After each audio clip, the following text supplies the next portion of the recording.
Now that we have the past, now that we dominate the past in Greek, we can also do something really cool with things that we already know. We can make the would time in Greek to say, for example, I would change it. No?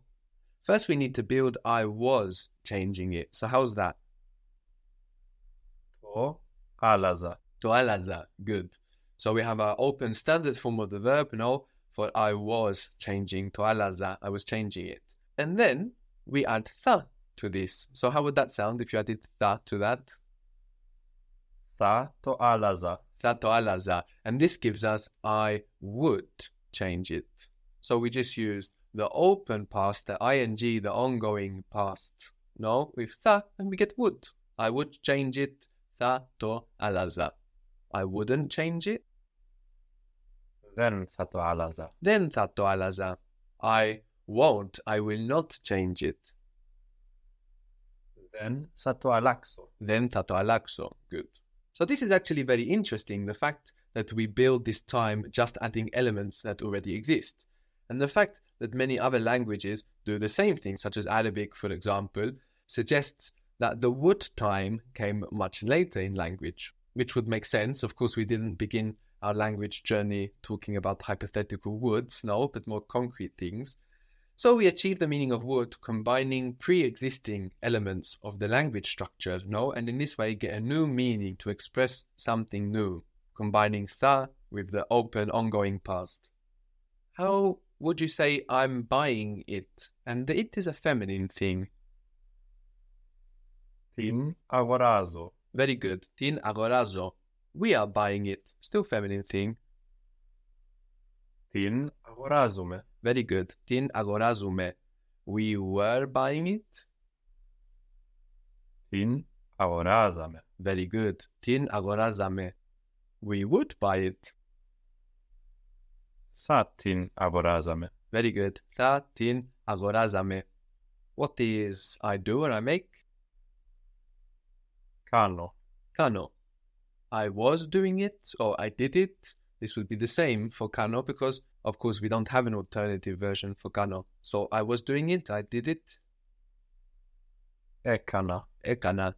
Or with the it, Το έκανα. το έκανα. I would do it. Θα το έκανα. Θα το έκανα. I wouldn't do it. Δεν θα το έκανα. Δεν θα το έκανα. You did it or were doing it. Το έκανες. Το έκανες. Would you do it? Θα το έκανες. Θα το έκανες. And what if we were to stress the word for you? Would you do it? Εσύ θα το έκανες. Good. Εσύ θα το έκανες. Θα το έκανες εσύ. So we said that tha was coming from thelina. No, we mentioned this when we looked at how the future in Greek and in English is coming from the word want. No, I will is from German ich will. No, I want. And tha from thelina, the contraction of thelina. Even in Swahili, which I can now say that we have in a Swahili course, Swahili does the same thing, builds the future with this idea of wanting. So many languages do that. So thato agoraza is something like it wants, I was buying it. And with this we get I would buy it, but also I was going to buy it in the sense of I meant to buy it, which is closer to the meaning of want, no? I was going to is I had the intention to, the will to. So we also get that meaning with the same structure. What is I work? Δουλεύω. Δουλεύω. I was working. Δούλευα. Δούλευα. I was going to work. Θα δούλευα. Θα δούλευα. So this doesn't mean I was going on my way to. No, it means I had the intention to. I was going to work, but I had to do something. So how would you say that? I was going to work today, but I had to do something. Θα δούλευα σήμερα. Good. Θα δούλευα σήμερα. I was going to work today, but Αλλά I had to do something.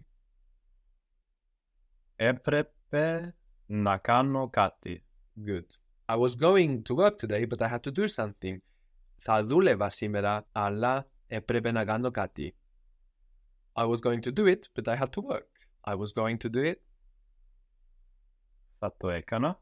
but I had to work. Αλλά έπρεπε να δουλεύω. Να δουλέψω. Θα το έκανα, αλλά έπρεπε να δουλέψω. I was going to work, but I had to stay at home. So I was going to work, I was meaning to work. Θα δούλευα. But Αλλά I had to stay at home. έπρεπε να μείνω στο σπίτι. Good. Θα δούλευα, αλλά έπρεπε να μείνω στο σπίτι. Or we could just say μείνω σπίτι. I was going to stay home. Θα δούλευα, αλλά έπρεπε να μείνω σπίτι. So θα το έκανα gives us both I was going to do it and also I would do it, depending on the context, no? And most of the time, the context will show very clearly which one is intended. I would do it or I was going to do it. But there might be room for ambiguity if most of the context is in your head, which we do sometimes. Sometimes we speak and most of the context is in our minds and we don't actually say it and we think we've been understood, but we might be understood in a different way. This happens in our native languages and a lot of the time we can be unaware of it, and also in any language that we're learning. So there's definitely room for ambiguity there. So just be careful not to have too much context in your head. I would do it, I was going to do it. There we have two quite different meanings. So we had prepi, have to, or it is necessary, and the past of prepi was Έπρεπε. έπρεπε. The clothes was τα ρούχα. Τα ρούχα. He had to change his clothes. He had to change his clothes. Έπρεπε να αλλάξει τα ρούχα του. Good. Έπρεπε να αλλάξει τα ρούχα του. He was going to change his clothes. Θα άλλαζε τα ρούχα του. Very good. Θα άλλαζε τα ρούχα του. So we have έπρεπε, no, for it was necessary, had to. If we say θα έπρεπε, we get should. So θα έπρεπε, it would be necessary, gives us a meaning like should. So there may be a slight crossover in these meanings, no, have to, should, they're very close in meaning. But generally speaking, θα έπρεπε is going to sound more like should, maybe a little more polite, no, it would be necessary, rather than πρέπει, it is necessary, have to. So for example, you should change your clothes. It would be necessary να you change your clothes.